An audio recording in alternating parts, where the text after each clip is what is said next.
Amiga, andito ko ngayon sa bahay ng aking duuda Dudoy na kapatid ng aking nanay dito sa Pandan, Antique, Santa Fe, mga amiga.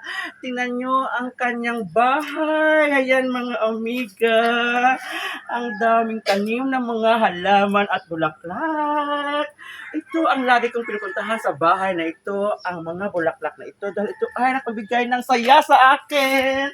Ayan, atin ikutin mga amiga, sundan niyo ako. At ito naman si Nay Dels. Ayan, gumagawa siya ng, nagtahi siya ng screen pala mga amiga. Ito ginagamit sa pagbilad ng palay. Ayan mga amiga, ayan ako. Dito pa tayo. Ayan mga amiga, diba? Ikot pa tayo dito sa lugar nito. Ang daming mga bulaklak. Ayun pa nga, oh, ang ganda.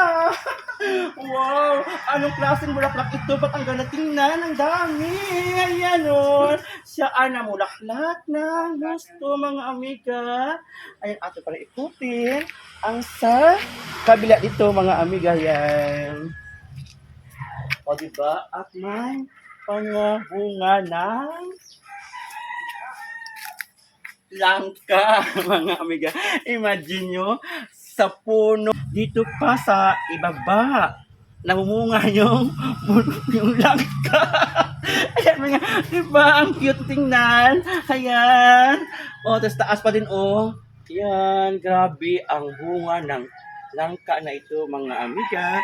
Ayan, tuloy pa tayo sa pag-ikot. Yuko, naku mga amiga, ganataga ng bahay ni Una Dodoy. Ayan.